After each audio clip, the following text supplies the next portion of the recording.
9 looks to change the formula by setting it within a city that you can't escape.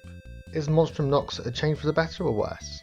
In East 9 you are the Monstrum, or I should say Monstrums, as you have a team. The Monstrum is a curse that keeps you within the city walls, however it does give you really awesome powers. As you play the game, you start to meet these various Monstrums, or I like to call them Power Rangers, as you'll see here. Come forth, my Monstrums, and consume this dark night! And each one has their own ability. For example, you can fly, you can run up walls, you can zip wire around, etc, etc. Each chapter of the game is focused on a different monstrum, and as you play, more monstrums join your party. However, no matter who you have in your party, you will always be able to use their ability to traverse the city. Traversing the city is the main aspect of the game, which isn't fighting, and I quite enjoyed the sandbox feel to it. You're given tasks such as finding petals, discovering landmarks, doing side quests, finding graffiti, unlocking chests, etc, etc. As you start to do more and more, you'll unlock more items and weapons for your characters and obviously form better bonds with the townsfolk around you. At the beginning of the game, the local guard, who have teamed up with the Hieroglyph Knights, have ensured that the town is fearful of you. But as you start to do more good, the town realises you're not to be completely feared, and perhaps it's the town guard and the Hieroglyph Knights who are. They're all based within the massive prison, which essentially is the end game area, which you have to keep coming in and out of. The various quests that take you in, and you start the game there, you have to escape. But interestingly enough, there is a side story taking place within the prison the whole time you're playing, which I'm really genuinely excited to see the end of.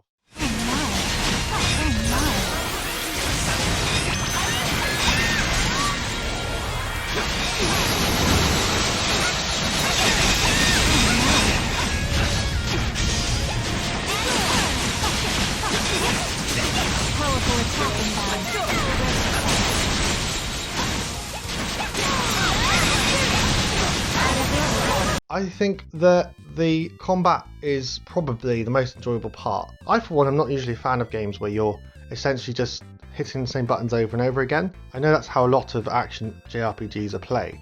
I personally prefer turn-based systems. However, East 9 has slightly changed my mind on that. I love the fact you can switch characters on the fly. I think the special moves and attacks look really flashy. And if you really want to get deep into the combat, you can learn to parry and block and dodge. If you dodge in time, it freezes the enemy, so essentially you're going into slow motion mode, and everyone has a special attack which you build up and use. If you've never played an East game, I'm hoping you've played at least the Dynasty Warriors games, because that's kind of how I can explain it, with far less enemies. You're running around attacking large groups of enemies at a time with big special attacks, switching between your team to use the character whose abilities best suit that combatant.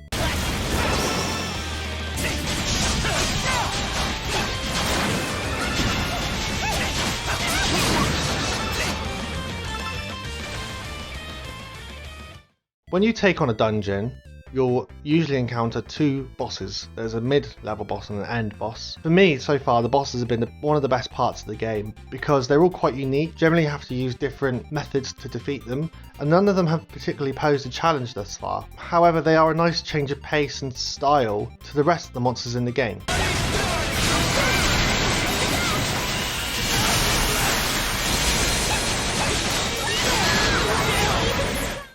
The monster design in this game is really unique. I think that's what's also made it stand out. I've played a fair few JRPGs in my time, and you start to see the same monster designs repeated over and over. And yes, of course, there are designs I've seen before, and what I felt like about this is it felt like it really combined twee Japanese monsters with demons. And there's big skull aesthetics, or even demon versus angel kind of design, and for me that really shone through. The Nox, the Grimwald Nox, is the event that happens when you go into the demon world in this game to defeat the demons, and the main event is to unlock another barrier. So the whole of the city is locked off by these magical barriers, and the only way to get through them is by building up your Nox meter, triggering a Grimwald Nox, and then defeating the demons inside. Monstrums, the time is nigh. Stand ready! Lay waste to the malevolent, lest the night prevail. As the sentinel between the dark and light, I, Aprilis, herald the fall of this dusk. So far, I've come across two different versions. One is protecting the big crystal pillar, and the other one is collecting these little pink crystals, essentially, or destroying little pink crystals around. Now, I found I am playing the game on medium, normal, whatever you want to call it, and I found the majority of the gameplay rather easy.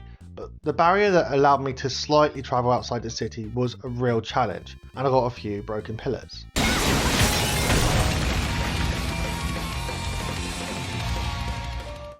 Often you're put inside, as you'll see here, there are spawn points the monsters are coming from, and you have to keep the monsters away from the pillar. You have to fight the lemures, it clusters around the city, but if you're in the Monstrum Nox, essentially it's a wave mode where you have to take them on to stop them from destroying the pillar. When you come outside the city walls, they are just running free, and also when you're in dungeons they're running free, you don't have to trigger an event to attack them.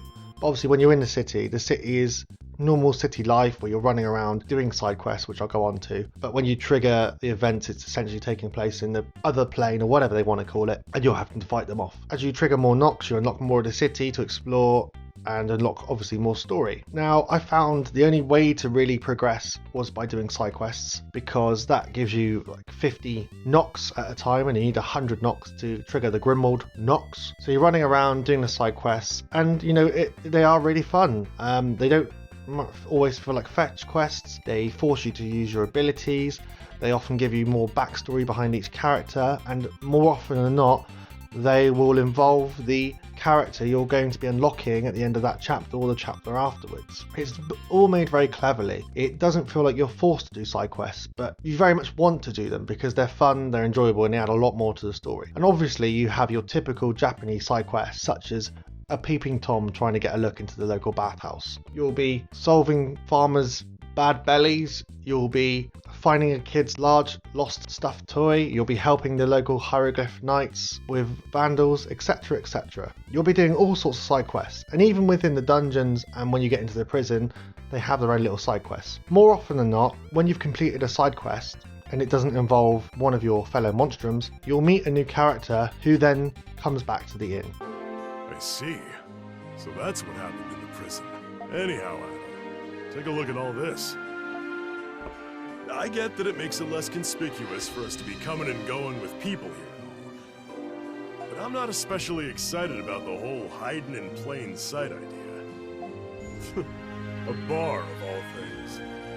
The inn is your home base within the city. Obviously Dogi loves to have a base to work on, so this time it's an inn. Everyone's hanging out there, hiding in plain sight they like to call it. They've opened it up as a bar, a pub, and I don't think the guards are going to look there. I'm sure eventually they're going to look in there. You unlock people to help you with your weapons, to help you with your stores, who can run errands for you, and of course people who can give you even more lovely side quests. That's what you wanted, right? Each time I play, I do get lost, and that's what you want from a JRPG. I get lost within wanting to do more dungeons, wanting to help my local villagers more, wanting to help out the inn more. It's just really enjoyable. It's simple, charming, JRPG fun, and that's what I want from a game like this. This is the perfect game I can put on late at night and just enjoy. I just sit there when you're running around and exploring everything. It has the most awesome soundtrack ever. Go listen to this.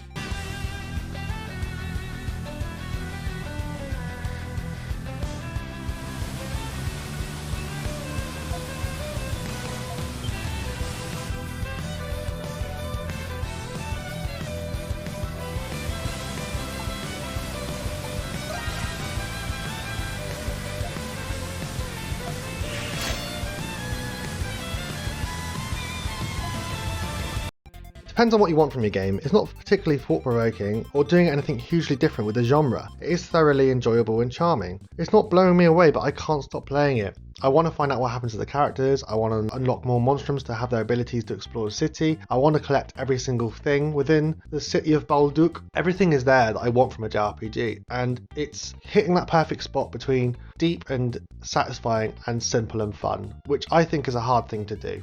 It's way better than Ys 8, and I don't see myself putting it down until I finished it. I'm going to give Ys 9 Monstrum Nox an 8 out of 10. I haven't finished the game yet, but I will be giving a new score when I finished it. I expect there's going to be a big climax with a big prison battle and a massive boss inside, and already the story is starting to make me feel like there's more and more going on behind the scenes. More bad guys hidden in plain sight. I'm not going to do any spoilers, but keep your eyes peeled for more spoiler reviews, a flash review, and lots more content revolving around Ys 9. Thank you for watching. As always, don't forget to like and subscribe and check out all of our other videos.